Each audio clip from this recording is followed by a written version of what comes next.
ካሌብን እንደኔና እንዳንተ የሚያውቀው የለም። እንድፈራ አታድርገኝ እንጂ አይዞ ልትለኝ ይገባል። አካብ ኬት መጣ? ለምን መጣ? መድብል ጊዜው ደርሷል። አካብ ደህና ነህ? መንታ ወንድም ካሌብ አዲስ አበባ ገብቷል። ለምን አንተ ወደ አዲስ አበባ መጣ? አውቃለሁ መድብል፣ እኔም ከተደበቅኩበት የወጣሁት ለዚህ ነው። የአባት ወንድም ማለት ነው። አባቴ ከበፊትም ካሌብ የስጋ ወንድም ሊሆነኝ እንደማይችል ቀድሞ ገብቶት ነበር። በአንድ ማህፀን አብረን 9 ወር የቆየነው ወንድሜ እኔን ገደለኝ።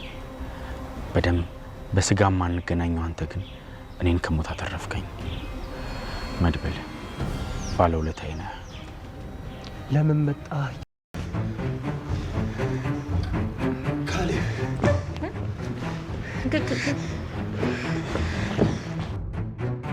ጉር ሳይሰማ መስከረም አይጠባ ይባላል ጉዳዩ።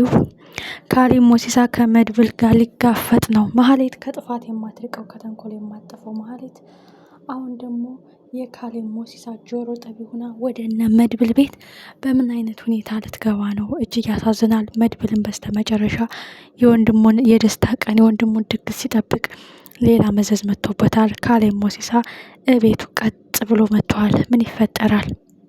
ሰላም የተከበራችሁና የተወደዳችሁ ውድ ቤተሰቦቼ ሰላማችሁ ብዝት ይበልልኝ። ማህሌት ሁልጊዜ የነብሩክን ቤት መጉዳት የነብሩክን ቤት ማጥቃት ነው ስራዋ። ምን አለ ሞቴን አስቀድሙልኝ፣ በእነሱ ላይ ደግሜ እጄን አላስገባም ብትል መድብል ማስረግጦ ነግሯታል። በቤተሰቤ ዙሪያ በድጋሚ ስም ሲነሳ በሰማ እኔ ራሴ ገልሻለሁ ብሏታል። እሷ ግን ህይወቷን ለማቆየት አሁንም እዛው ወንጀል ውስጥ ተዘፍቃለች። በካሌብ ሞሲሳ እጅ ገብታለች። ማህሌት ካሌብ ሞሲሳ ጥያቄ አትጠይቂ፣ የምፈልገውን ብቻ ነው የምታረጊው፣ የመድብልን አቅጣጫ ትነግርኛለሽ፣ የሚኖሩበትን ሰፈር ትጠቁሚኛለሽ ብሏታል። ማህሌት ነፍሷን ለማትረፍ መስማማት ብቻ ነው ስራዋ። ካሌብ ሞሲሳ አረመኔና ጨካኝ መሆኑን አይተናል። ወንድሙን በነፍስ የቀበረ የገዛ ወንድሙን የእናቱን ልጅ የአባቱን ልጅ ሳይራራ የቀበረ እድሜ ለመድብል። መድብል የታደገው የክፉ ቀን ስንቁ መጣውልህ። ጨካኙ አረመኔ ወንድሜ ሲመጣ መድብል አንተን ለማን ትቼ ልደበቅ መጣውልህ ብሎ መጥቶለታል። ግን ትልቁ ጉዳይ መድብል አሁን ነገሮች ውጥረት ሆኖበታል። ካሌብ ሞሲሳ ቤቱ ድረስ መጥቷል። ምን የሚፈጠር ይመስላችኋል? ሁሉም ሰክረው ሳለ ስንቶቻችሁ ናችሁ የደነገጣችሁት? መድብል፣ ብሩክ፣ ሞገስ እንደዛ ጨርቅ እስከሚሆኑ ሰክረው የሆነ ሰው ቢያገኛቸው የካሌብ ሰው ቢያገኛቸው አስቡት፣ ሁላቸውም ጠራርጎ ነው የሚወስዳቸው። በጣም ነበር እኔ የደነገጥኩትና በሰላም ወደ ቤታቸው ገብተዋል። አሁን ግን ትልቁ ጉዳይ ካሌብ ሞሲሳ ቤቱን ውጥረት በውጥረት አድርጎታል። ዝናህን ተገላገል ነው፣ ከራሳችን ላይ አንድ ሾህ ነቀልን። በተለይ ለሞገስ እና ለሉላ ትልቁ ሾህ ነው የተነቀለላቸው፣ የዝና መታሰር። ግን ካሌብ ሞሲሳ በቀላሉ አልተወውም። ምክንያቱም እሱን ይዞ ገደል የሚገባ ስለሆነ ዝና የታሰረበት ኬዝ እዛ ፖሊሱ ጋር ያለውን ቪዲዮ በጠቅላላ ሊያሰርቀው ነው። የፖሊሱን ልጅ አሳግቶ አስፈራርቶ መረጃዎቹን ሊያስጠፋ ነው። ይህ ጉዳይ ከተሳካላቸው በጣም ከባድ ነው ለነ መድብል። ማስረጃና መረጃ መድብል ጋር ሌላ የተቀመጠ ቅጅ ከሌለ ሁሉም ለፖሊሱ ሰጥቶት ከሆነ በጣም ከባድ ነው። በጣም ግን ጉዳዩ አሁን የብሩክና የቅድስትን ሰርግ ስንጠብቅ ሌላ መርዶ መጣ። ምን ይፈጠር ይሆን? መድብል እጅጉን ደንግጠዋል። እኔ ጋ ነው እንጂ ፍልሚያው ቤተሰቦች ጋ አይደለም፣ ቤተሰቦች ጋ እንዲደርስ አልፈቅድለትም እያለ ነው። የካሌብ ሞሲሳ ወንድም ገሎ የቀበረው በህይወት እንዳለው ፊቱ እጅ የቆምበታለው። እሱ በንጹሐን ደም የተቀመጠበትን ወንበር እኔ ደግሞ መቀበሪያ ትራሱ አደርግለታለሁ። ለእናቱ ልጅ ለወንድሙ፣ ለአባቱ ልጅ ለወንድሙ ያራራ ለማንም ምሕረት የለውም። የእሱን ነፍስ የማጠፋው እኔ ነኝ። የዛን ቀን እውነት ወንድሜ ነውን ብሎ እንዲደነግጥ ነው ማረገው በማለት ወንድሙም ከመድብል ጎን እንደሚሆን ነግሮታል። አንዳንድ ጊዜ ወንድም በወንድሙ ይነሳል። ካሌብ ሞሲሳን ብለዋል። ለወንበርና ለስልጣን እኛ አፍሪካኖች አንዱን በአንዱ ቀድመን ገለን ቅድድሞች ነው ጉዳዩ ሲልም በጣም ይገርማል። ለኬም ወንድሙን ገሎ ነው ሜቢ ዳይመንዱን የወሰደው።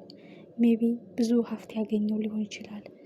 ወንድሙ ከልቡ ፍቆ አውጥቶታል፣ ግን በቀሉን ይፈልጋል። ይህም ከጀግናው መድብል ከባለውለታዬ ከህይወቴ እስትንፋስ ያተረፍከኝ፣ የእናቴ ልጅ ሲከዳኝ፣ የእናቴ ልጅ ሲወጋኝ አንተ የታደግከኝ፣ የእናቴ ልጅ ሲቀብረኝ አንተ ያተረፍከኝ፣ መድብል እንዴት ባንተ ጨክናለሁ?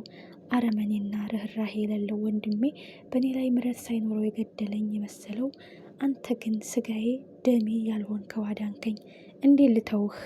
መድብል እመነኝ፣ ወንድሜን እኔ በቀለዋለሁ።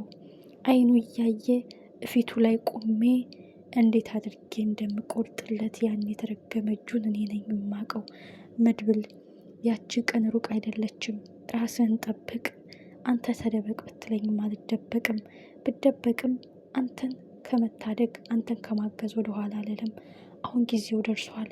የወንድሜን አይኑን እያየው ወንድሜን መበቀል፣ የተቀናጀውን የዝናህ ማማ አፍርጭ መጣል፣ የተቀናጀውን የሀብት ማማ ገደል መስደድ፣ የተቀናጀውን ስሙን ማክሰር እያየው ደሞ ወደ ላይ ሲንተከተክ ነፍሱ ከጉረሮ ስትወጣ ማየት ፈልጋለሁ።